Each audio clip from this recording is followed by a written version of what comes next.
Good morning friends, welcome to morning news. R news group media సమర్పించేటువంటి morning న్యూస్కి మీ అందరికీ స్వాగతం తెలియజేస్తున్నా. నేను మీ కోటికే రాము. ఈరోజు దినపత్రికలో ఉన్నటువంటి మొత్తం వార్తలు అయితే చూసేటువంటి ప్రయత్నం చేద్దాం.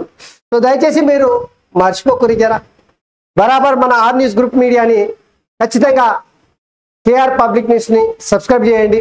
మన వీడియోలు అన్నింటినీ కూడా లైక్ చేయండి. ఇక సోషల్ మీడియాలో షేర్ చేస్తే ఇక జబర్దస్త్గా ప్రజల్లోకి వెళ్ళేటువంటి అవకాశం ఉంటుంది. దయచేసి ఇక పని అయితే ఏయురి ఇక చక్కగా మనం వెలుగు పేపర్లకు వెళ్దాం. సో నిన్న కీలకమైనటువంటి వార్తలు ఏమేమి ఉన్నాయో అవన్నీ కొంత విశ్లేషణ చేసేటువంటి ప్రయత్నం చేద్దాం. రోడ్లు ఇక వాటికి అవే రిపేర్లు చేసుకుంటాయి. హైవేల నిర్మాణంలో కొత్త టెక్నాలజీపై NHAI ఫోకస్. రోడ్లపై పగుళ్ళు గుంతలు ఏర్పడితే ఆటోమేటిక్గా పూడ్చుకుపోతాయి. ఒక్కసారి వేస్తే 80 ఏళ్ల వరకు ఉండే ఛాన్స్. నెదర్లాండ్స్లో 2010లో ఇలాంటి రోడ్డు ప్రారంభించినట్టు. ఇగో ఇది ఎక్కడిది ఆయన. సో టెక్నాలజీ అయితే కొత్త పూంతలు అయితే దొక్కుతా ఉంది. రోడ్లు ఒక్కసారి వేస్తే 80 ఏళ్ల వరకు ఏడైనా గుంతలో పొక్కలో గింతలో పడితే గతుకుల రోడ్లు ఉంటాయంటే దానంతకు అదే రిపేర్లు చేసుకుంటా అంట. ఇది ఎక్కడ టెక్నాలజీ, ఇదేంది మరి. ఇకపై డాంబర్ రోడ్లపై పగుళ్ళు వస్తే వాటంతట అవే మూసుకుపోనున్నాయి. హైవేలపై గుంతలు పడితే ఆటోమేటిక్గా మూసుకుపోతూ వాహనదారులకు యాక్సిడెంట్ ముప్పలు తప్పించనున్నాయి. ఇప్పటికే నెదర్లాండ్స్ సహా పలు దేశాల అందుబాటులోకి వచ్చిన సెల్ఫ్ హీలింగ్ రోడ్ అనే ఈ టెక్నాలజీ మన దేశంలో ప్రవేశపెట్టడంపై National Highways Authority of India focus పెట్టింది. ముందుగా సెల్ఫ్ రిపేర్ రోడ్ల నిర్మాణానికి అయ్యే ఖర్చు, దాని వల్ల కలిగే లాభాలను తెలుసుకోవడం కోసం కేంద్ర ప్రభుత్వం ఈ ప్రాజెక్టుకు సంబంధించిన కాస్ట్ బెనిఫిట్ అనాలిసిస్ నిర్వహించేందుకు సిద్ధమైందట. సో ఏడన్నా గుంతలు మెట్టలు పడితేనంటే దానంత కదే మూసుకుపోతా అంట. చూడు, సో నెదర్లాండ్స్లో ఈ టెక్నాలజీ 2010లో వచ్చిందట.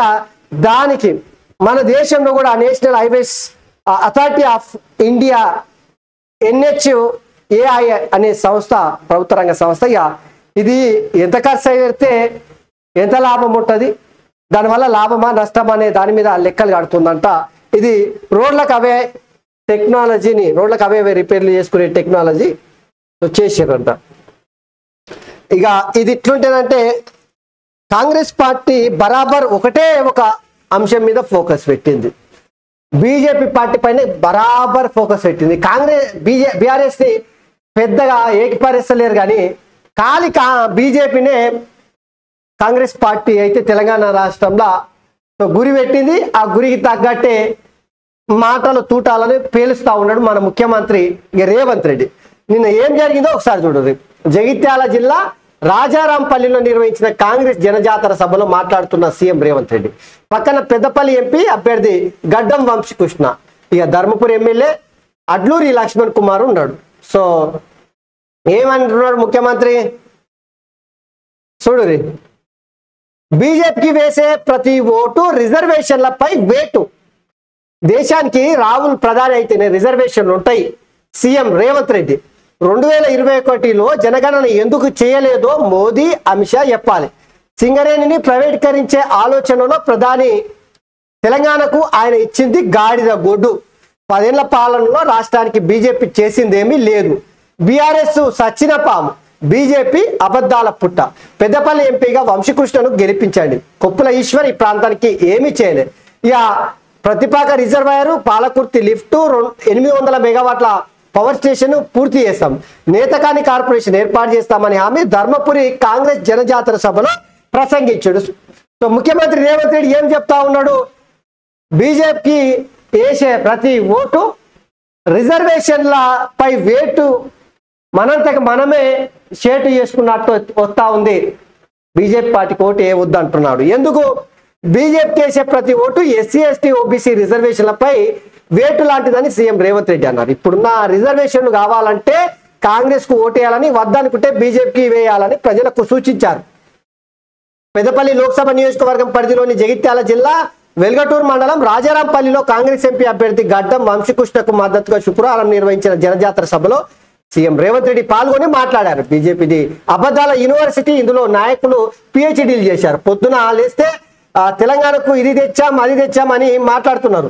10 ఏళ్ళు PM గా ఉన్న మోదీ, కేంద్ర మంత్రులుగా ఉన్న అమిత్ షా, కిషన్ రెడ్డి తెలంగాణకు ఏం తెచ్చారో ప్రజలకు చెప్పాలి అని రేవంత్ రెడ్డి డిమాండ్ చేశారు. తెలంగాణకు సోనియా ఇచ్చిన బయ్యారం ఉక్కు కర్మాగారాన్ని మోదీ సర్కార్ కాలగల్పనలో కల్పించిందని కాజీపేట కోజి ఫ్యాక్టరీ రంగారెడ్డిలో ఐటీఐఆర్ ప్రాజెక్టును రద్దు చేసిందని చెప్పేసి ఫైర్ అయ్యాడు. సో ఎందుకు ముఖ్యమంత్రి రేవంత్ రెడ్డి మళ్ళా అదే ముచ్చట, ఏం ముచ్చట? బీజేపీ కోటేస్తే ఎస్సీ ఎస్టీ ఓబీసీల రిజర్వేషన్ రద్దు చేస్తుంది. సో ఇది బలంగా తీసుకెళ్తా ఉన్నాడు. ఎస్సీలలో ప్రధానంగా మాలమాదిగలను కాంగ్రెస్ పార్టీ బీజేపీ పార్టీ నుంచి కాంగ్రెస్ పార్టీకి గుంజుకునేటువంటి ప్రయత్నం రిజర్వేషన్ల అంశం. దానికి తోడు ఎస్టీ లంబాడాలు అట్లనే గిరిజనులు, ఆ చెంచులు కావచ్చు, కోయలు కావచ్చు, ఎవరైనా కావచ్చు, గిరిజనులు, ఇక దానికి తోడు ఓబీసీలను మొత్తము బీజేపీ పార్టీ నుంచి వెళ్ళి బరాబర్ కాంగ్రెస్ పార్టీ వైపు గుంజుకునేటువంటి ప్రయత్నం తెలంగాణ రాష్ట్రం చాలా స్పష్టంగా ఒకటే ఒక ఎజెండా, సింగిల్ ఎజెండా రిజర్వేషన్ అంశాన్ని బీజేపీ పార్టీకి రుద్ది కాంగ్రెస్ పార్టీ సో ఈ ఎన్నికలలో పార్లమెంట్ ఎన్నికలలో వ్యూహాత్మకంగా ముందడిగేస్తా ఉంది. అందులో ఇక రిజర్వేషన్ల తోడు రాజ్యాంగాన్ని రద్దు చేస్తారు. ఎవరు? బీజేపీ పార్టీ రాజ్యాంగం ఒకవేళ ఈ తాపకు గట్లే వాళ్ళు అంటున్నట్టు 400 సీట్లు గెలిస్తేనంటే అమాంతము రిజర్వేషన్లను ఎత్తేస్తారు, రాజ్యాంగాన్ని రద్దు చేస్తారు. ఇక ఎట్లాంటి పాలన చేస్తారో మీరే ఆలోచన చేసుకోరు అని చెప్పేసి ప్రజలలో ఒక ఆందోళనను, ప్రజలలో ఒక అపనమ్మకాన్ని, బీజేపీ పార్టీ ఓటేయొద్దు, బీజేపీ పార్టీకి ఓటేస్తే ఏమి జరుగుతుందో అని భవిష్యత్తును తెలంగాణ ప్రజల ముందల పెట్టే ప్రయత్నమే ఈ రిజర్వేషన్ అంశాన్ని తీసుకొస్తా ఉన్నారు. సో ముఖ్యంగా ఇక్కడ మీరు చూడు, గత వారం దినాల నుంచి బీఆర్ఎస్ పార్టీని ఎక్కువ కారణం చేస్తలేరు ముఖ్యమంత్రి వెంటనే, కేవలం బీజేపీ పార్టీని మాత్రమే కారణం చేస్తారు. అంటే ఈ ఎన్నికలు, ఇప్పుడు పార్లమెంట్ ఎన్నికలు బీజేపీ వర్సెస్ కాంగ్రెస్ అనే విధంగానే నడుస్తా ఉన్నాయి. బీఆర్ఎస్ పార్టీ మచ్చుకు కూడా యాడ కూడా గింత కనిపిస్తలేదు. సో తెలంగాణ రాష్ట్రంలో బీఆర్ఎస్ పార్టీ పెద్దగా ప్రభావితం చూపెట్టే పరిస్థితి లేదనడానికి ఇది ఒక నిదర్శనంగా మనం చెప్పుకోవచ్చు. సో జనజాతర ప్రతి సభలో ముఖ్యమంత్రి రేవంత్ రెడ్డి ఒకే ఒక నినాదం రిజర్వేషన్ల అంశం మాత్రమే ముందర పెట్టుకొని నడుస్తా ఉన్నాడు. ఇక రోహిత్ వేముల కేసును క్లోజ్ చేసిన హైకోర్టు కుల వివక్షకు ఆధారాలు లేవన్న పోలీసుల రిపోర్ట్తో నిర్ణయం. హెచ్సియులో బగ్గుమన్న విద్యార్థి సంఘాలు రీఓపెన్ చేయాలని హైకోర్టును కోరుతాం, డీజీపీ ప్రకటన. సో మొత్తం మీద అయితే గత కొన్నేళ్ల క్రితం రోహిత్ వేముల హెచ్సియు యూనివర్సిటీలో ఆత్మహత్య చేసుకున్నాడు. దానికి అనేక కారణాలు ఉన్నాయి. అక్కడి వీసీ కావచ్చు, తర్వాత ఇతర విద్యార్థి సంఘాలు కావచ్చు, రకరకాలుగా ఆయనని అవమానించడమే దీనికి ప్రధాన కారణం అని చెప్పేసి దేశవ్యాప్తంగా ఉద్యమం నడిచింది. రోహిత్ వేముల ఆత్మహత్య తర్వాత ఆయన దళితుడు కాదనేటువంటి ఒక రిపోర్టును పోలీసులు హైకోర్టుకి ఇచ్చిరట. మల్లొక్కపాలి హెచ్ యూనివర్సిటీలో విద్యార్థి సంఘాలు బగ్గున ఎగిసి పడ్డాయంట చూడుర్రి. సో రీఓపెన్ చేయాలని హైకోర్టును కోరుతామని చెప్పేసి డీజీపీ ప్రకటన చేసిందట.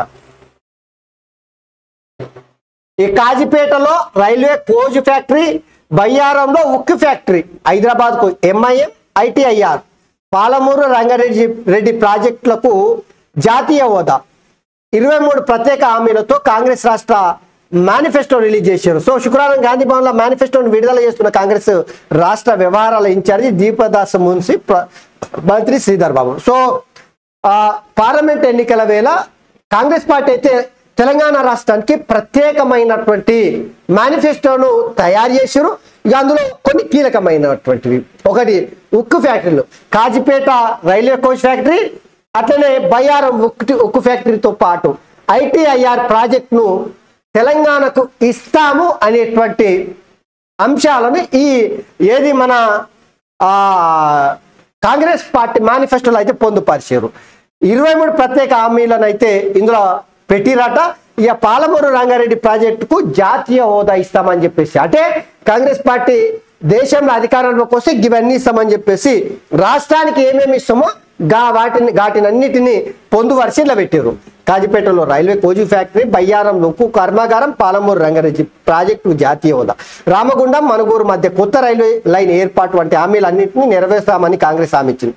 23 ప్రత్యేక హామీలతో కూడిన లోక్సభ ఎన్నికల రాష్ట్ర మేనిఫెస్టోను కాంగ్రెస్ శుక్రవారం రిలీజ్ చేసింది. గాంధీ భవన్ లో జరిగిన మేనిఫెస్టో విడుదల కార్యక్రమానికి చీఫ్ గెస్ట్ గా కాంగ్రెస్ రాష్ట్ర వ్యవహారాల incharge Deepa Das Munshi, manifesto committee chairman రాష్ట్ర ఐటీ మంత్రి శ్రీధర్ బాబు హాజరయ్యారట. సో ఇది కాంగ్రెస్ పార్టీ తెలంగాణ రాష్ట్రానికి ప్రత్యేక హామీలతో కూడినటువంటి మేనిఫెస్టోను నిన్న విడుదల చేశారు. ఇక అమిత్ షా ఫేక్ వీడియో కేసులో కఠిన చర్యలు తీసుకోవద్దు, ఢిల్లీ పోలీసులను ఆదేశించిన హైకోర్టు. చట్ట ప్రకారం దర్యాప్తు కొనసాగించవచ్చు, జూన్ 12 వరకు విచారణ వాయిదా వేస్తూ ప్రత్యేక ఉత్తర్వులు ఇచ్చారు. సో నిన్న హైకోర్టు అయితే చాలా కీలకమైనటువంటి నిర్ణయం తీసుకుంది.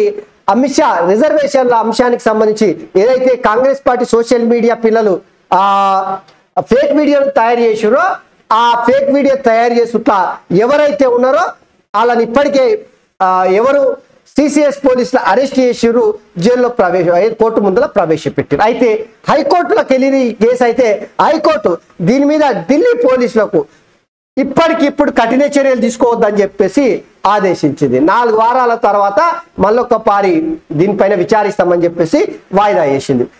ఇక కేంద్ర హోంమంత్రి అమిత్ షా పైన కేసు, పిల్లలతో ప్రచారం చేయించడంపై కాంగ్రెస్ నేత నిరంజన్ ఫిర్యాదు, సెక్షన్ 188 ఐపీసీ కింద కేసు నమోదు చేసిన మొగల్పురం పోలీసులు. పాత బస్తీల చార్మినార్ దగ్గర అమిత్ షా కేంద్ర హోంమంత్రి అమిత్ షా చేసినటువంటి ప్రచారంలో పిల్లల్ని ఎన్నికల ప్రచారం వాడుకున్నారని చెప్పేసి కాంగ్రెస్ పార్టీ ఎన్నికల కమిషన్ కి ఫిర్యాదు చేస్తే అమిత్ షా మీద ఐపీసీ 188 అంటే 188 సెక్షన్ ప్రకారము కేసు నమోదు చేసిరట. చూడుర్రి చూడుర్రి, నిజంగా ఇదైతే నిజమే. ఏంటది? ముక్క లేదు సుక్క లేదు, ఎంపీ ఎన్నికల్లో కనిపించని దావత్లు, కులాలు వర్గాల వారీగా ఆత్మీయ సమ్మేళనాలు లేవు, ఇంటింటి ప్రచారము లేదు, సోషల్ మీడియా పైన అభ్యర్థులు పార్టీల ఫోకస్, సోషల్ జస్టిస్, దేశ భద్రత లాంటి విధానపరమైన అంశాలపైన చర్చ, కార్నర్ మీటింగ్లు, బహిరంగ సభలతో సరి, లోక్సభ ఎన్నికల్లో సగానికి సగం తగ్గనున్న ఖర్చు, సమాజానికి మంచిదంటున్న ప్రజాస్వామిక వాదం. ఎన్నికలు అంటేనే ముక్క సుక్క, పొద్దంతా ఇంటింటి ప్రచారం, పొద్దుగుకినాక మందు దావత్లు, ఉదయం టిఫిన్లు, మధ్యాహ్నం చికెన్ రైస్, కుల, మహిళ, యువజన తదితర సంఘాలతో మీటింగ్లు, గుళ్ళు, మసీదులు, చర్చిలు, కమ్యూనిటీ భవనాలు, ఫంక్షన్ హాళ్లకు లక్షల్లో చందాలు, గోడ దుక్కి వచ్చే నేతలకు పరపతిని బట్టి పైసలు, పోలింగ్ ముందు రోజు ఓటుకి ఎంత లెక్క కట్టించే నోట్లు. గత 10 ఏళ్ళుగా రాష్ట్రంలో ఎన్నికలు అంటే దాదాపు ఇట్లనే ఉంటాయి. ఈ క్యాండిడేట్ ను ప్రకటించింది మొదలు ఓటరు ఈవీఎం మీద నొక్కేదాకా కోట్లు ఖర్చు అయ్యాయి. గత లోక్సభ ఎన్నికలతో పాటు మొన్నటి అసెంబ్లీ ఎన్నికల్లోనూ ప్రధాన పార్టీల అభ్యర్థుల సరాసరి ఖర్చు 100 కోట్లు దాటిన పరిస్థితి ఉండేది. ప్రజలారా, నిజంగా ఇట్లాంటివి స్వాగతించాల్సిందే. దీనికి అనేక కారణాలు చెప్పుకోవచ్చు మనం. ఎందుకంటే మీరు చూడురి, ఈ లోక్సభ ఎన్నికలు ఈ తాపకైతే పార్టీలు అయితే పెద్ద ఎత్తున ప్రచారం చేస్తలేవు, పెద్ద ఎత్తున ఖర్చు పెడతలేవు. కానీ కులమత, యువజన, ఉపాధి, మహిళలు తదితర చర్చిలు, గుళ్ళు, గోపురాలు, మసీదుల పేరు మీద పెద్ద ఎత్తున ఖర్చు లేదు. ఎందుకంటే ఒకే ఒక్క కారణం నేను అనుకుంటున్నాను. సరే, ఇక్కడ చెప్పిన దాంట్లో అనేక అంశాలు ముడిపడి ఉండొచ్చు, కానీ ఒకటైతే నేను చెప్తున్నా, ఎండలకు భయపడి రాజకీయ పార్టీలు ఇవన్నీ పెడతలేరు. నిజంగా ఏ ముచ్చట కాముచ్చట, పైసలు లేకనో లేదా పైసలు ఖర్చులు తగ్గించుకోవాలనో గాదానికి భయపడి కాదు, ఎండలకు తాడలేక, ఎండలకు గా దూపకి, గా వేడిమికి, గా ఎండలకి తట్టుకోలేక బయటకు వస్తలేరు. ఎవరు జనాలు వస్తలేరు, లీడర్లు వస్తలేరు. కానీ సోషల్ మీడియాని అయితే బాగానే వాడుకుంటారు. ఒరియమ్మ పొద్దుగాల లేచినప్పటి నుంచి వెళ్ళి పొద్దుగుకే వరకు ఎన్ని ఫోన్లు వస్తున్నాయి తెలుసా? ఇగో పలానా అభ్యర్థికి ఓటు వేయరి, పలానా ఆ అభ్యర్థి ఇగో అధికారంలో గెలిపిస్తానంటే ఇవన్నీ వేసి చూపెడతాం. అది గా ఫోన్లు ఎక్కువైనాయి. నిజంగా చెప్తున్నా, రోజుకు 10 నుంచి 20 ఫోన్లు గవే వస్తున్నాయి. నా ఫోన్కే వస్తున్నాయి, పేద ఫోన్లు. సో సోషల్ మీడియాని ప్రజల దగ్గరికి వెళ్ళడానికి డైరెక్ట్ ప్రచారం కన్నా voice calling, WhatsApp, Facebook, Instagram ఇట్లా సోషల్ మీడియాని ఎక్కువ వాడుకుంటున్నారు తప్పిస్తే డైరెక్ట్ ప్రచారం అయితే తగ్గింది. సో ఒకందుకు ఇది మంచిదని చెప్పుకోవాల్సిందే.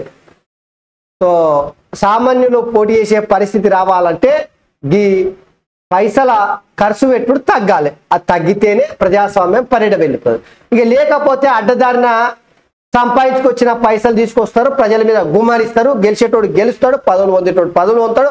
ఈ గాడి ఎప్పటికీ రాజకీయాలలో అతుక్కుంటాడు తప్పిస్తే ఈ సామాన్యులకు అవకాశాలు దొరకాయి. సో ఈ ఓట్లకు నోట్లు అనేది తగ్గినప్పుడే, ఓట్లకు ఖర్చు పెట్టుడు తగ్గినప్పుడే సామాన్యులకు కూడా అవకాశం దొరుకుతుంది. ఇక 6 నుంచి దోస్తు రిజిస్ట్రేషన్ 3 విడతల్లో డిగ్రీ అడ్మిషన్లు ఈ నెల 15 నుంచి first phase web option, June 3 కల్లా సీట్ల కేటాయింపులు, జూలై 8 నుంచి డిగ్రీ ఫస్ట్ ఇయర్ క్లాసులు, ఈ విద్యా సంవత్సరం నుంచి 4 కొత్త కోర్సులు అట. సో డిగ్రీలో అడ్మిషన్ కావాలనుకునే వాళ్ళకు 6వ తారీఖు నుండి అయితే దోస్తు రిజిస్ట్రేషన్లు ప్రారంభమవుతున్నాయంటే ఇక 3 విడతల్లో డిగ్రీ అడ్మిషన్లు అంట జూలై 8 జూన్ 3న సీట్లు ఇస్తారంట. జూలై 8 నుంచి డిగ్రీ ఫస్ట్ ఇయర్ క్లాసులు స్టార్ట్ చేస్తారట. ఈ నెల 20 నుంచి టెట్, జూన్ 2 వరకు ఆన్లైన్ పరీక్షల నిర్వహణ, పేపర్ 1కి 4 రోజులు, పేపర్ 2కు 6 రోజుల కేటాయింపు షెడ్యూల్ రిలీజ్ చేసిన విద్యాశాఖ.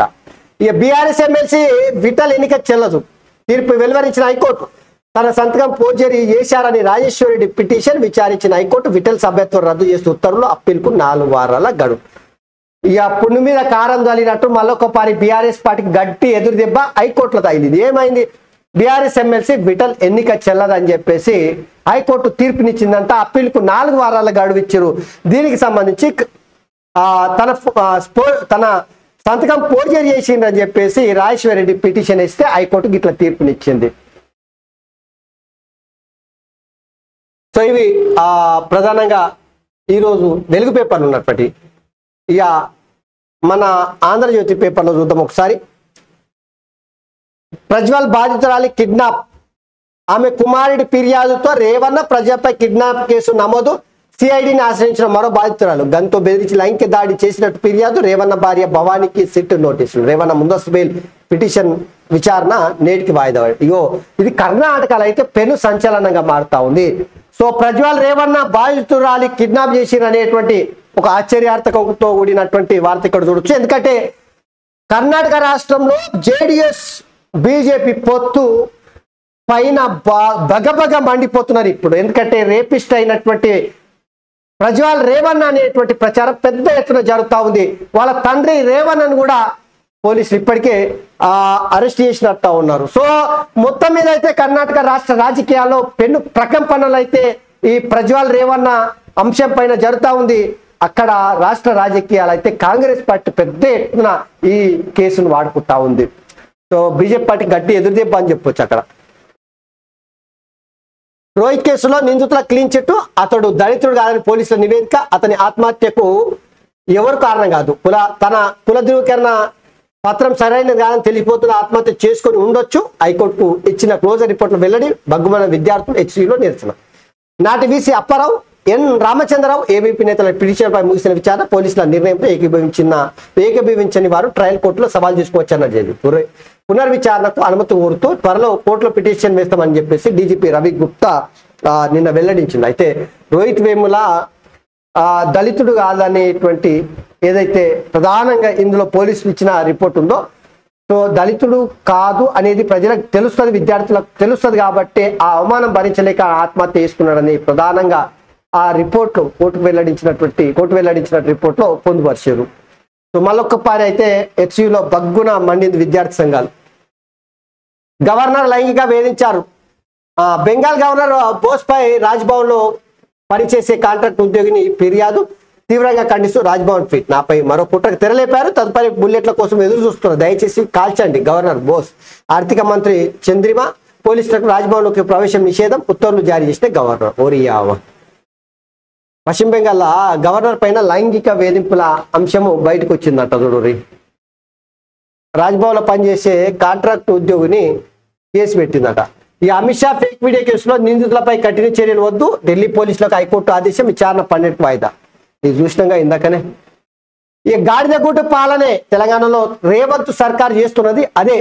ఎక్కడికి వెళ్ళిన గాడిదగూడుతో ప్రచారం, హామీల అమలుకు బదులు ప్రజలకు అదే ఇస్తున్నారు. 5 నెలల్లోనే కాంగ్రెస్ మార్పు, అవినీతి రాష్ట్రంలో మార్పు అంటే ఇదేనా? కిషన్ రెడ్డి రిజర్వేషన్ పై కాంగ్రెస్ తప్పుడు ప్రచారం, Laxman. So Congress party PCC president ముఖ్యమంత్రి రేవంత్ రెడ్డి గాడిద గుడ్డును ప్రతి జనజాతర సభలలో నెత్తి మీద పెట్టుకున్నారు. దాంతో పెద్ద ఎత్తున ప్రచారం చేస్తున్నారు. ఎందుకంటే బీజేపీ పార్టీ తెలంగాణకి ఇచ్చింది గాడిద గుడ్డు, ఇక గుజరాత్కి ఇచ్చింది బంగారు గుడ్డు అనేటువంటి ప్రచారాన్ని తీసుకెళ్లడం ద్వారా ప్రజలు ఒక అపనమ్మకాన్ని బీజేపీ పార్టీ అంటే ప్రజల్లో ఒక అపనమ్మకాన్ని అవకాశాన్ని కల్పించి తద్వారా రిజర్వేషన్లు రాజ్యాంగ అంశాన్ని కూడా బలంగా తీసుకెళ్లడం ద్వారా కాంగ్రెస్ పార్టీ లబ్ధి పొందాలనేటువంటి వ్యూహం ఏదైతుందో దానిపైన కిషన్ రెడ్డి, కేంద్ర మంత్రి కిషన్ రెడ్డి తెలంగాణలో కాంగ్రెస్ పార్టీ చేస్తున్న గాడిద గుడ్డు పాలన అనేటువంటి వ్యంగ్యాస్త్రాలతో విరుచుకుపడ్డాడు. అందుకనే యాడికెళ్తే ఆడ పెద్ద ఎత్తున గాడిద గుడ్డు సంబంధించినటువంటి ప్రచారం చేస్తున్నారనే అంశాన్ని బయటికి తీసుకొచ్చాడు. ఇక నిన్న ABN RK Radhakrishna Chevella BJP party MP అభ్యర్థి కొండా విశ్వేశ్వరరెడ్డిని ఇంటర్వ్యూ చేసిండు. దాంట్లో బీఆర్ఎస్ కు ఒక్కటి రాదు, రాష్ట్రంలో బీజేపీ దాదాపుగా 11-12 ఎంపీ స్థానాలు గెలుస్తుంది. రంజిత్ రెడ్డి నాకు అసలు పోటీ కాదు, పరిమిత అధికారంతో కేసీఆర్ పిచ్చి పనులు ఆయన వేసిన అప్పులను రేవంత్ తీరుస్తున్నారు. ఆగస్టు 15 రుణమాఫీ గోడ మీద రేవు లాంటిది, మేడిగడ్డ ప్రయోజనకరమైన ప్రాజెక్ట్ ఏమి కాదు, మూసి సుందరీకరణకు అంత ఖర్చు అనవసరం, మోదీ ఇచ్చిన 9,000 కోట్లతోనే రాష్ట్రం నడుస్తుంది, రాజకీయాల్లో రేవంత్ నాకంటే professional. ABN Andhra Jyothi big debate లో చేవెళ్ళ బీజేపీ అభ్యర్థి కొండా విశ్వేశ్వరరెడ్డి. సో కొండా విశ్వేశ్వరరెడ్డి నిన్న ఏబిఎన్ ఆంధ్రజ్యోతి డిబేట్లన మాట్లాడినటువంటి అంశాలను మీరు మొత్తం పూసగట్టి చూడండి. కాంగ్రెస్ పార్టీ పైన ముఖ్యంగా రేవంత్ రెడ్డి పైన ఎట్లాంటి ఆరోపణలు చేయాలి, ఎట్లాంటి విమర్శలు చేయాలి. దానికి తోడు రేవంత్ రెడ్డి బీఆర్ఎస్ పార్టీ చేసినటువంటి కేసీఆర్ చేసినటువంటి అప్పులను తీసుకుంటా వస్తున్నాడు. రేవంత్ రెడ్డి నాకన్నా ప్రొఫెషనల్ పొలిటీషియన్ అని చెప్పేసి ఇక కొండా విశ్వేశ్వరరెడ్డి అయితే ఒక సర్టిఫికేట్ అయితే ఇచ్చాడు. సో ఏదేమైనా కూడా కొండా విశ్వేశ్వరరెడ్డి అట్లనే రేవంత్ రెడ్డి మధ్యలో ఎట్లాంటి పొరపచ్చలు లేవు, ఉండవు కూడా. ఇక రంజిత్ రెడ్డి గురించి కూడా మాట్లాడారు. కాంగ్రెస్ పార్టీ అభ్యర్థిగా చేవెళ్ళ నుంచి పోటీ చేస్తున్న రంజిత్ రెడ్డి గురించి కూడా మాట్లాడారు. రంజిత్ రెడ్డి నాకు అసలు పోటీ కాదు, అయినది ఒడిచిపోయిన కథ, నామమాత్రంగా పోటీ చేస్తున్నాడు తప్పిస్తే ఏం లే. బీజేపీకి 11 సీట్లు వస్తాయని చెప్పేసి తేల్చి చెప్పిండు. సో ఇది కొండా విశ్వేశ్వరరెడ్డి నిన్న ఏబిఎన్ డిబేట్ లో ఇంకా అనేకమైనటువంటి అంశాలు మాట్లాడిండు. ఆగస్టు 15 లోపు రుణమాఫీ చేయడం చాలా కష్టము, అది ఎండమావు లాంటిదే, అసాధ్యమైనటువంటిది అని చెప్పేసి తేల్చి చెప్పేసిండు. సో ఇది ఇట్లుంటేనంటే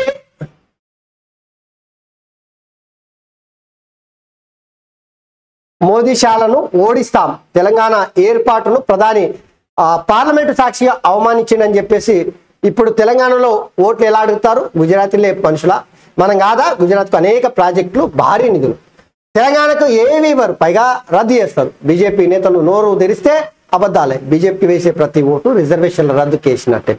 బీజేపీతో బీఆర్ఎస్ మిలాఖత్, ఈ రాజ్యాంగాన్ని మార్చే విషయంలో వారిది ఒకటే విధానం. ట్విట్టర్లో కేటీఆర్ మోదీని ఎందుకు ప్రశ్నించారు? 1-2 సీట్లు వస్తే మోదీకి అమ్ముదామని కేసీఆర్ చెప్తాం. మా ప్రభుత్వం 10 ఏళ్ళ అధికారం ఉంటుంది. జగిత్యాల, సిరిసిల్ల కాంగ్రెస్ సభలో సీఎం రేవంత్ రెడ్డి. ఎన్నో రాష్ట్రాలు ఉండగా మధ్యప్రదేశ్కి ఎందుకు? ఓటుకు నోటు కేసు బదిలీ పిటిషన్పై సుప్రీం ప్రశ్న, న్యాయవాదుల తీర్పై ధర్మాసనం అసహనం, క్షమాపణలు చెప్పిన లాయర్లు విచారణ జూలైకి వాయిదా వేసారట. సో ఓటుకు నోటు కేసు గురించి కూడా ఇలా రాసుకొచ్చారు. అయితే మీరు చూడరు, సెమీఫైనల్లో బిల్లారంగంలో ఓడించినాం. ఈ ఫైనల్ అయితే మోదీ శాలను ఓడగొడతామని చెప్పేసి కాంగ్రెస్ పార్టీ పిసిసి ప్రెసిడెంట్ ముఖ్యమంత్రి రేవంత్ రెడ్డి పదే మాటకు ముందు మాట ఎనికిలా చెప్తా ఉన్నాడు. మరి సాధ్యమయ్యే పదేనా ఇది? తెలంగాణలో సరే బీజేపీ కన్నా కొన్ని సీట్లు ఎక్కువ వచ్చే అవకాశం కనిపిస్తా ఉంది. ఇది నేను చెప్తున్నది కాదు, వాస్తవానికి బీఆర్ఎస్ పార్టీ సన్నగిలినప్పుడే, బీఆర్ఎస్ పార్టీ అతుకుల బొంతగా మారినప్పుడే, బీఆర్ఎస్ పార్టీ కేసీఆర్ పని కథమైనప్పుడే ఇది ప్రజలు అంటున్నది, నేను చెప్తున్నది కాదు. సరే కేసీఆర్ మల్లొకపారి సెంటిమెంట్ రైల్చడానికి బీఆర్ఎస్ పార్టీ 10-12 సీట్లు గెలుస్తుంది, మీరు 10-12 సీట్లు మమ్మల్ని గెలిపిస్తేనంటే పేగులు దాకా కేంద్రంతో యుద్ధం చేస్తాం, కొట్లాడతాం, పోరాడతాం, గల్లలు పడతాం, గుంజి కొడతాం, బండకేసి కొడతాం అని చెప్తున్నాడు. సరే అవి ఎవ్వరు నమ్మే పరిస్థితిలో లేవు. కాంగ్రెస్ పార్టీ బీజేపీ మధ్యనే ఈ పార్లమెంట్ ఎన్నికల పోటీలు జరుగుతూ ఉన్నాయి. ఇక చూడాలి మరి ఇది ఎంతవరకు ఆ బోధిశాలను ఓడిస్తామనేటువంటి ఏదైతే ఆ ముఖ్యమంత్రి రేవంత్ రెడ్డి చెప్తా ఉన్నాడో 4వ తారీఖు జూన్ 4వ తారీఖు తెలుస్తుంది. ఇక రాయ్బరేలీ నుంచి రాహుల్ గాంధీ, అమేఠీ బరిలో కిషోరీలాల్ శర్మ. చివరి రోజున నామినేషన్. ఎన్నికలకు ముందే ఓటమిని కాంగ్రెస్ అంగీకరించిందని చెప్పేసి స్మృతి ఇరానీ అంటుంది. పారిపో రాహుల్ పారిపో, అమేఠీ నుంచి వయనాడుకు, అక్కడి నుంచి రాయ్బరేలీకి కాంగ్రెస్ ఓటమికి ఇదే నిదర్శనం. ఈసారి కాంగ్రెస్ కు హాఫ్ సెంచరీ కూడా కష్టమే అని చెప్పేసి మోదీ దబాయించుకున్నాడు. నేనైతే ఎందుకంటే రాహుల్ గాంధీ కేరళ నుంచి వయనాడు నుంచి గతంలో పోటీ చేసి గెలిచింది. ఈసారి మళ్ళొక్కపారి రాయ్బరేలీకి వచ్చి అక్కడి నుంచి పోటీ చేస్తా ఉన్నాడంట. సో దాన్ని ప్రధాని నరేంద్ర మోడీ ఆయుధంగా వాడుకున్నాడు. ఈ ఆడ కాంగ్రెస్ పార్టీ గెలిచే పరిస్థితి లేదు. ఇక్కడ నుంచి అక్కడికి, అక్కడి నుంచి ఇక్కడికి ఉరుకులాడుతున్నాడు. ఉరుకులాడు అని చెప్పేసి ఆ ప్రధాని నరేంద్ర మోడీ రాహుల్ గాంధీ గురించి వ్యంగ్యస్త్రాలతో నిన్న ఆడుకున్నాడు అనుకోరాదుగా. సో ఎన్నికల ముందే ఓటమిని కాంగ్రెస్ అంగీకరించిందని చెప్పేసి స్మృతి ఇరానీ చెప్తా ఉంది. సార్ ఏం చెప్తున్నాడు చూద్దాం. చూడు మన సార్ పాపాల భైరవుడా లేదంటే తెలంగాణ బాప మీరే తెలుసుకొని తొండి చేసేటోళ్ళే ఓట్లు పెట్టుకుంటారు. రుణమాఫీపై ఎవరికి పోతే ఆ దేవుడిపై. రేవంత్ ఓట్లు పెట్టుకోవడం ఏంది? పనిచేసేటోళ్ళు ఎవరైనా ఓట్లు పెడతారా? 1,32,000 మందికి మేము దళిత బంధు నిధులు జమ చేస్తే ఈ సర్కారు లాక్కుంది. అంతకుముందు ఎంతమందికి ఇచ్చినావు? బరి తెగించిన కోడి అంట బజార్లకు వచ్చి గుడ్డు పెట్టిందంట. ఇగో 1,32,000 మందికి మేము దళిత బంధును నిధులు జమ చేసినాము, కాంగ్రెస్ పార్టీ వాడు వచ్చి లాక్కున్నాడంట, నోటికాడి ముద్దను లాక్కున్నాడు అని చెప్తా ఉన్నాడు. ఇక సింగరేణి సంస్థను ఊడగొడతారు, జాగ్రత్త. నా బస్సు యాత్రతో ప్రత్యర్థి నేతల్లో అనుకు, అందుకే కుమ్మక్కై నిలువరించేందుకు కుట్ర. కేంద్రంలో వచ్చేది సంకీర్ణ ప్రభుత్వం కేసీఆర్, గోదావరికినో బీఆర్ఎస్ అధినేత రోడ్ షో. అయ్యో ఎంత పని వేస్తారు, జోకర్ లాగా చూస్తున్నారు వీళ్ళు. తుపాకీ రాముడి లెక్క ఎందుకు సరి ఊదురు కొట్టి ముచ్చట్లు. ఎవరు నమ్ముతారు చెప్పు నీ మాటలు? పసివిలాడు కూడా నమ్మడు, శాంతివిలాడు కూడా నీ చెప్పే మాటలు నమ్మే పరిస్థితి లేదు ఇప్పుడు. ఎందుకు ఈ మాటలు చెప్పు? ఎవరు నమ్ముతారని ముచ్చట్లు చెప్తున్నావు? నా బస్సు యాత్రతో ప్రత్యర్థి నేతల్లో వరకు కూర్చుందట. అయ్యో కొడక. పెద్దపల్లి జిల్లా గోదావరిలో రోడ్ షోలో మాట్లాడుతున్న కేసీఆర్ రుణమాఫీ చేస్తానంటూ ముఖ్యమంత్రి రేవంత్ రెడ్డి ఏ ఊరికి పోతే ఆ ఊరి దేవుడి మీద ఒట్టు పెడుతున్నారని, పనిచేసేవారు ఎవరైనా దేవుళ్ళ మీద ఒట్టు పెడతారా అని మాజీ సీఎం కేసీఆర్ అన్నారు. తొండి చేసేటోళ్ళే ఒట్లు పెట్టుకుంటారని విమర్శించారు. బీఆర్ఎస్ సాయంలో కరెంట్ కోతలు లేవని, తాము గోదావరిని మిగతా 12 పేజీలో ఉందట. రేవంత్ను సిద్దిపేటకు నేనే ఆహ్వానిస్తా, ఇచ్చిన మాట నిలబెట్టుకుంటే సన్మానిస్తా. బీజేపీ కాంగ్రెస్ మ్యాచ్ ఫిక్సింగ్, చెరో 8 ఎంపీ సీట్లు పంచుకున్నారు హరీష్ రావు. అయితే మీరు గెలవరు. హరీష్ రావు చెరో 8 ఎంపీ సీట్లు పంచుకున్నారని చెప్పేసి హరీష్ రావు కాలు జాడిచ్చిండు, ముందుకు ముందే ఓటమిని అంగీకరించిండు. చూడరి, బీఆర్ఎస్ పార్టీ తెలంగాణలో ఏమి గెలవదు, గుండు సున్ననే గెలుస్తుంది, గాడిద గుడ్డే గెలుస్తుంది అని చెప్పేసి తెల్లం చేస్తా ఉన్నాడు హరీష్ రావు. ఎందుకంటే ఇగో బీజేపీ కాంగ్రెస్ మ్యాచ్ ఫిక్సింగ్ చేసుకున్నాయంటే 8 సీట్లు పంచుకున్నాయంట. సో మామూలు ఉద్యరము చెట్లు చెప్తే ఎవరు నమ్మతలేరు. అయింది ఏం సంగతి మరి? గట్లనే అనిపిస్తుంది నాకైతే.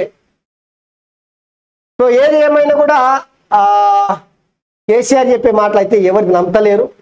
తొండి చేసేటోళ్ళే ఓట్లు పెట్టుకుంటారని చెప్పే మాటలు అయితే ఎవరు విశ్వసించారు?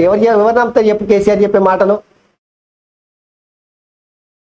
ఇక బీఆర్ఎస్ ఎమ్మెల్సీ విఠల్ ఎన్నిక చెల్లదని హైకోర్టు ఇచ్చినటువంటి ఆదేశం అక్కడ చూడవచ్చు. ఇక ఐటీఆర్ను పునఃప్రారంభిస్తామని చెప్పేసి ఏపీలోని 5 గ్రామాల రాష్ట్రంలోకి విభజన హామీల అమలు, పరిశ్రమ కారిడార్లు, విద్యాసంస్థల ఏర్పాటు, మేడారం జాతర జాతీయ హోదా, లోక్సభ ఎన్నికలకు 23 అంశాలతో తెలంగాణకు కాంగ్రెస్ ప్రత్యేక మేనిఫెస్టో, అభివృద్ధికి మా మేనిఫెస్టో అని చెప్పేసి శ్రీధర్ బాబు నిన్న కాంగ్రెస్ పార్టీ మేనిఫెస్టోని విడుదల చేసిన సందర్భంగా ఆ వార్త. ఇక ఒకసారి ఈ పత్రిక ఇంట్లో జనము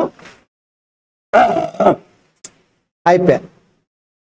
ఇది జనమా, జనజాతరనా లేదంటే కేసీఆర్ జాతరనా? మీరే చెప్పుర్రి. ఏం జనం ఒరే ఆ జనాన్ని ఉద్దేశించి పగలవాడి కేసీఆర్ నవ్వులు సిరిమువ్వలు. రామశిలకనవ్వు సార్ది. శిలకనవ్వు బా ఏం నవ్వుతున్నావు సారు.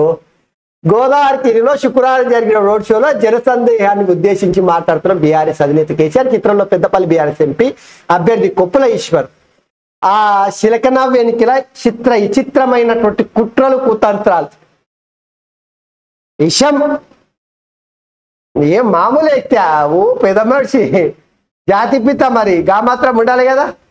సో చూడురి ఇక ఈ నమస్తే తెలంగాణ పత్రికల ఇంత జనం వచ్చారు చూడు. కేసీఆర్ మీటింగ్ పెడితే ఏమంటున్నాడు, రూట్ మార్చాడు సారు.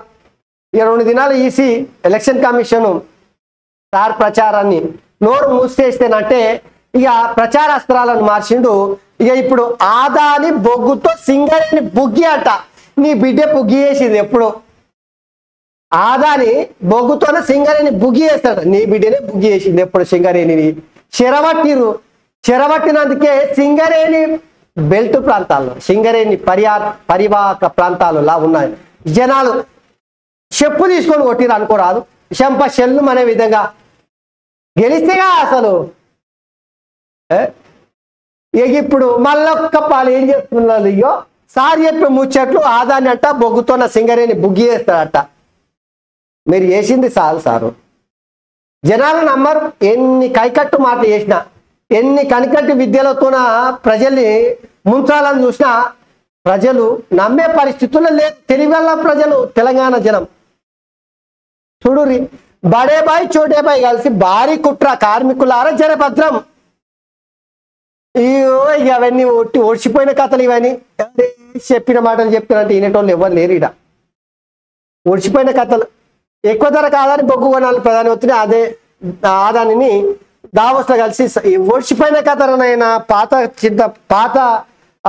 చింతకాయల పచ్చడి పత్యానికి పనికి వస్తుందా చెప్పురి మీరు. సార్ చెప్పే ముచ్చట్లు ఎప్పుడో ఓడిచిపోయినాయి. ఇప్పుడు చెప్తే జనాలు ఎట్లా ఆదరిస్తారబ్బా. సో సార్ చెప్పే ముచ్చట్లు అయితే ఒక లెక్కన ఉందా. పాత సారా మాత్రం పాతదే, కానీ సీసా మీద అతికిచ్చినటువంటి స్టిక్కరు రంగు మిగతావన్నీ సేమ్ టు సేమ్. స్టిక్కర్ ఒక్కటి కొత్తది. రంగు కావచ్చు, రుచి కావచ్చు, వాసన కావచ్చు అన్ని పాతవే. స్టిక్కర్ మాత్రం కొత్తవి. ఇది పట్టుకొని వస్తే ఎవరు నమ్ముతారు? ప్రజలు ఎవరు నమ్మే పరిస్థితి లేదు. ఎన్ని రాసుకొచ్చినా ఇవన్నీ ఎవరు చదువుతారు? ఈ పొద్దు రేపు మొత్తం సోషల్ మీడియా మయం. కానీ ఇట్లా వచ్చిందా ఒక క్షణంలో ఇట్లా చూసిరా కథం. ఇంత సోది ఎవరు చూసే పరిస్థితి లేదు. ఇక నేను కూడా అవన్నీ చదివే పరిస్థితి లేదు. కథం దొక్కిన కానీ జనం ప్రతిధ్వని. ఉద్దేరం ముచ్చట్లు. వామపక్షాలకు కేసీఆర్ సూటి ప్రశ్న. సవాల్ ఇచ్చిరిండు వామపక్షాలకు. ఏమని? మీరు కాంగ్రెస్ వైపా కార్మికుల వైపా? ఆదానితో మిలాఖత్పై సీఎంతో జవాబు చెప్పించండి. నేటిలోగా నా ప్రశ్నకు బదులు ఇవ్వండి. నీ ప్రశ్న ఎండిపోయిన చెరువు లాంటిది. ఎవరు పట్టించుకోలేరు సార్. ఇదే కామ్రేడ్లను మునుగోడు ఉప ఎన్నికల అప్పుడు అక్కెరకు తీసుకుంటేవి. అక్కెరకు వచ్చినప్పుడేమో ఓడమల్ల, అక్కెర దాటినప్పుడేమో బోడమల్లన్న. నువ్వే కదా అలా చేసినావు. వాళ్ళు నీ మాటలు వింటాడా సార్? ఈ బంధువేట్ సార్ ఈ ముచ్చట్లు. జనాలు నమ్మే అంశాలను తీసుకురాదు. ఈ పత్రికలలో రాతలు రాసుకునేటువంటి కూడా ఇజ్జత్ లేదు. ఎవరు నమ్మతలేరా ఈ పొద్దు రేపు ఇవన్నీ. ఒక్కొక్కరు 10 ఓట్లు వేయండి. సిద్దిపేట సభలో మంత్రి కొండా సురేఖ వివాదాస్పద వ్యాఖ్యలు, కులం పేరును ప్రస్తావిస్తూ ఓట్ల అభ్యర్థి. ఎన్నికల సంఘానికి బీఆర్ఎస్ ఫిర్యాదు. ఈసీ హెచ్చరించిన మారని మంత్రి తీరంట. ఇక పట్టభద్రుల ఎమ్మెల్సీ అభ్యర్థిగా రాకేష్ రెడ్డి బీజేపీని విడిచిపెట్టి బీఆర్ఎస్ లోకి వస్తుంది. ఏముంది పరివార్తలు అయితే ఎందుకు చెప్పు. నయనో భయనో జేబులో ఉన్న పైసలు ఎందుకు ఖర్చు పెట్టుకుంటావు? అది గెలిచేది పోయేది లేదు. సో పట్టభద్రుల Khammam, Warangal, Nalgonda graduates MLC BRS అభ్యర్థిగా రాకేష్ రెడ్డిని నిన్న ప్రకటించారు. ఎమ్మెల్సీ దండే విఠల్ ఎన్నిక రద్దు. కాంగ్రెస్ నేత పిటిషన్పై రాష్ట్ర హైకోర్టు తీర్పు అమలు 4 వారాల వాయిదా. సుప్రీంలో సవాల్ చేస్తానన్న విఠల్. సరే బాగానే రాసుకొచ్చారు అది. ఇక రాహుల్ బాగు కాంగ్రెస్ నేత పరుగుపై బీజేపీ ఎద్దేవా. మొన్న అమేఠీ, నిన్న అమ్మాయి అన్నాడు. ఇప్పుడు రాయబరేలి నుంచి రాహుల్ పోటీ. భయంతోనే సెగ్మెంట్ల మార్పు 24 ఏళ్లకు అమేతిని వీడిన గాంధీ పరివారం వయనాడులో గెలుపు అనుమానమే, అందుకే రాహుల్ రాయ్బరేలీ నుంచి నామినేషన్ అని చెప్పేసి. సో ఒకటైతే నిజం, ఈ నియోజకవర్గాన్ని మారిస్తేనంటే ఓడిపోతామని లెక్కన్నట్ట. 2014లో ప్రధాని నరేంద్ర మోడీ గుజరాత్ మమదాబాద్ నుంచి వెళ్ళి పోటీ చేస్తుండే కదా, అది కాదని ఏది ఉత్తరప్రదేశ్కి వచ్చిండు. ఉత్తరప్రదేశ్ నుంచి వెళ్ళి పోటీ చేసిండు. మరి అప్పుడేమనాలి, రాహుల్ గాంధీ వయనాడులో ఓడిపోతాడని చెప్పేసి రాయ్బరేలీకి వచ్చిండంట. మరి ఇందులో ఎంతవరకు వాస్తవం ఉంది? సో నిజంగా మిత్రులారా, రాహుల్ గాంధీ మీద అయితే ట్రోల్స్ చేస్తూ ఉన్నారు కాంగ్రెస్, తర్వాత బీఆర్ఎస్ సంబంధించిన వాళ్ళు. ఇక అది అట్లా ఉంటేనంటే రౌత్ వేముల దళితుడు కాదంటే ఆయన ఆత్మహత్యకు వివక్ష కారణం అని చెప్పేసి పెద్దగా వేసుకొని వచ్చారు. జూన్ 2న టెట్టు పెడతాం అనేటువంటిది అదొక పని చూడొచ్చు. ఇక ఒకసారి ఏది మన దిశ పేపర్ చూద్దాం.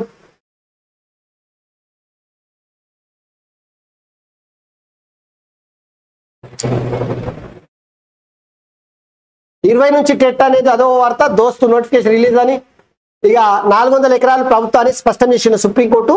ఐఎంజీ పిటిషన్ డిస్మిస్, వాటి విలువ దాదాపు 25,000 కోట్లట. ఉమ్మడి రాష్ట్రంలో చంద్రబాబు హయాంలో ఐఎంజీ భారత అనే సంస్థ కేటాయించిన భూములు ప్రభుత్వానికి చెందుతాయని మరోసారి స్పష్టమైంది. గతంలో హైకోర్టు తీర్పునివ్వగా తాజాగా సుప్రీంకోర్టు సైతం అదే స్పష్టం చేసిందట. 400 ఎకరాలు చంద్రబాబు పీరియడ్ అనంట ఏదో సంస్థకి ఇచ్చారట, ఐఎంజీ అనే సంస్థకు. అయితే అది దాని విలువ 25,000 కోట్ల రూపాయలట.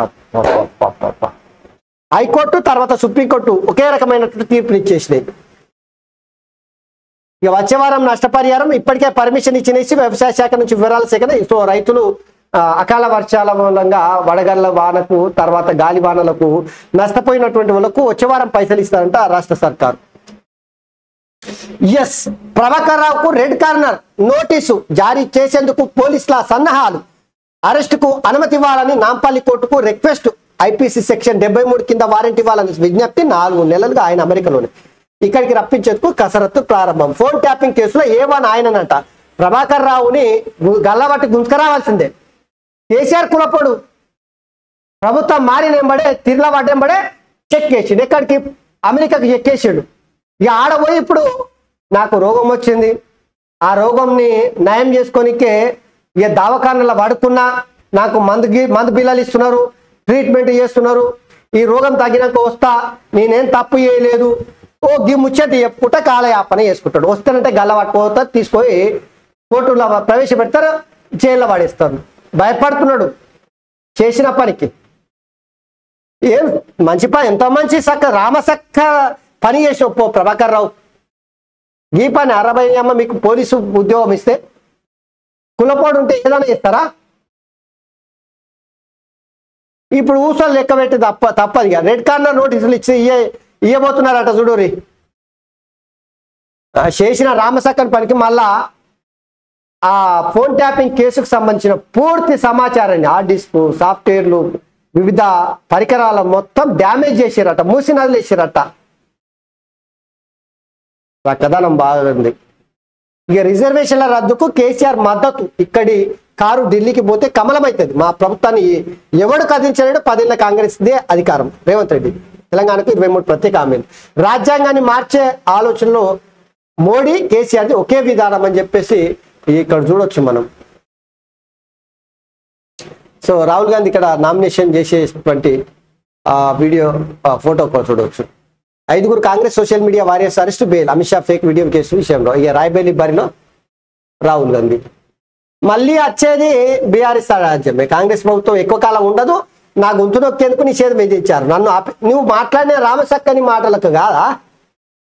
రే రే రే రే రే కేసీఆర్ ఏం మాటలు మాట్లాడాడు? కుక్కగాళ్ళు, నక్కగాళ్ళు ఏం మాటలు వస్తాయేమో. ఇంకా అధికారంలో ఉన్నారనుకుంటున్నాడు. ఏసీ కొరడ జులిపించింది. 48 గంటలు నిషేధం ఇచ్చినా కూడా సార్కి ఇంకా సిగ్గు వస్తలేదు. నా గొంతులో నీవు మాట్లాడిన పోటుగుమ్మన గాడి మాటలు ఎట్లున్నాయి? నేను మీ అందరికీ ఒకటే మనవి చేస్తున్నా, అక్రమాలు చేసిన కాంగ్రెస్ చాలా కాలం ఉండదు, గడబడ అవుతుంది. మళ్ళీ వచ్చేది బీఆర్ఎస్ రాజ్యమే. డెఫినెట్ గా వస్తుంది. ప్రజల దీవెనలతోని, అండలతోని అండదండలతో మళ్ళీ గవర్నమెంట్ ఖచ్చితంగా బీఆర్ఎస్ వస్తుంది. అన్ని కూడా బ్రహ్మాండంగా చేసుకుంటాం, అన్ని రకాలుగా ముందుకు పోతాం. పార్లమెంట్ ఎన్నికల్లో బీఆర్ఎస్ అభ్యర్థిని గెలిపిస్తేనే తెలంగాణకు బలం. బీఆర్ఎస్ అధినేత కేసీఆర్. అయిపోయింది సార్, చాలా కష్టం ఉంది, చాలా కష్టం. నువ్వు ఎన్ని ఊసరవిల్లి ఎన్ని గుంటనక్కల వేషాలు వేసినాం, ఎన్ని మేకపోతు గాంభీర్యాలు వలికినా, ఎన్ని బింక్యాలు చెప్పినా షూ అయిపోయింది మీ పని.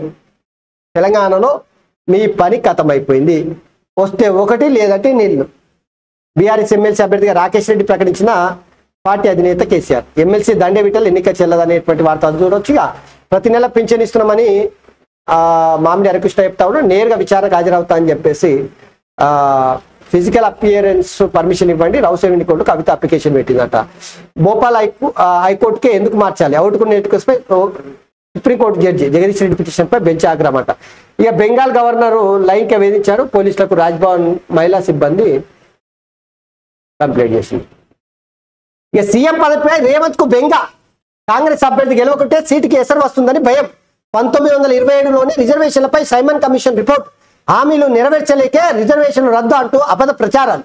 బీజేపీ మల్కాజ్గిరి ఎంపీ అభ్యర్థి ఈటెల రాజేందర్. సీఎం పదవిపై రేవంత్ రెడ్డికి బెంగ పట్టుకున్నదని బీజేపీ మల్కాజ్గిరి ఎంపీ అభ్యర్థి ఈటెల రాజేందర్ ఆరోపించారు. మల్కాజ్గిరిలో కాంగ్రెస్ అభ్యర్థి గెలవకుంటే సీఎం సీటుకు ఎసరు వస్తుందని రేవంత్ భయపడుతున్నారని వ్యాఖ్యానించారు. ప్రజలు అవసరాలకు అనుగుణంగా రాజ్యాంగ సవరణలు చేయడం తప్ప దానికి మార్చడం కుదరదని కాంగ్రెస్ కు తెలియకపోవడం విచిత్రంగా ఉందన్నారు దిశ. సో అమిత్ షా పైన ఎన్నికల నియమాల ఉల్లంఘన కేసు అని చెప్పేసి ఇదోటి కేసీఆర్ ను ఎన్నికలు చేసుకోమని చెప్పేసి మోడీ చెప్పారు. అయితే నిన్న మల్కాజ్గిరి బీజేపీ పార్టీ ఎంపీ అభ్యర్థి సీఎం పదవి పైన రేవంత్ రెడ్డికి భయం చుట్టుకున్నది. మల్లగుల్లలు పడుతున్నాడు.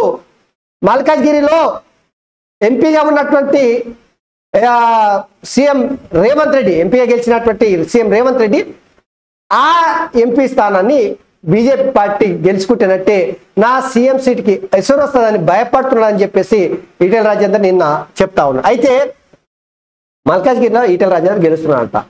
దాదాపుగా 1,00,000కు పైగా మెజారిటీ వచ్చే అవకాశం ఉందంట. సో ఈ రిజర్వేషన్ల అంశాన్ని బీజేపీ పార్టీకి చక్కగా వాడుకుంటలేదమ్మా. కాంగ్రెస్ పార్టీ ముఖ్యమంత్రి రేవంత్ రెడ్డి విమర్శలతోన పదును పెట్టి, ఆ మాటలకు పదును పెట్టి రిజర్వేషన్ రాజ్యాంగ రద్దు రెండు అంశాలను బీజేపీని గురిపెట్టి కొడతా ఉంటాయంటే బీజేపీ వాళ్ళు తోక ముడుచుకున్నారు నిజంగా. సో ఎంతో కొంత ఈటెల రాజేందర్ అయితే బయటకు వచ్చిండు. సైమన్ కమిషన్ ఎప్పుడు 1927లోని రిజర్వేషన్ల పైన రిపోర్ట్ ఇచ్చిన అంశాన్ని ఇప్పుడు తెరపైకి తీసుకొస్తా ఉన్నారు. సో రిజర్వేషన్ల అంశాన్ని రాజ్యాంగానికి సంబంధించి గట్టిగా బీజేపీ వాళ్ళు మాట్లాడితేనే, ప్రజల్లోకి గట్టి తీసుకెళ్తేనే బీజేపీ ఎక్కువ సీట్లు గెలిచే అవకాశం ఉంటుంది అనేది మనకి ఇప్పటికే అర్థమవుతా ఉంది. సో ఏదేమైనా కూడా బీజేపీ కాంగ్రెస్ మధ్యనే తెలంగాణలో పోటీ అయితే కనిపిస్తా ఉంది. కొన్ని సీట్లు బీజేపీ, కొన్ని సీట్లు కాంగ్రెస్ గెలుస్తుంది. ఇంకంతే. ఈ పార్టీ ఇది ఏమి ఆ పార్టీ గెలిచే అవకాశమే లేదు. సో ఇవి ఈరోజు దినపత్రికలో ఉన్నటువంటి ప్రధానమైనటువంటి అంశాలు. మిత్రులారా, మళ్ళొకసారి మీ అందరికీ విజ్ఞప్తి చేస్తున్న R1 న్యూస్ గ్రూప్ మీడియా ఖచ్చితంగా మీ గొంతుగా మీ యొక్క అవసరాలకు తగ్గట్టు మన సమస్యలపైన పోరాటం చేయడానికి R1 న్యూస్ గ్రూప్ మీడియా పనిచేస్తుంది. ఆర్ అంటే right, fight for the right అనేటువంటి నినాదమే R1 న్యూస్ గ్రూప్ యొక్క ప్రధాన ఎజెండా. సో ప్రజల సమస్యలపైన ఎక్కడికక్కడ సోషల్ మీడియా వేదికగా మనం కొట్లాడే దానికి మీ అందరికి సపోర్ట్ చేయాలని చెప్పేసి విజ్ఞప్తి చేస్తూ ధన్యవాదాలు. Thank you.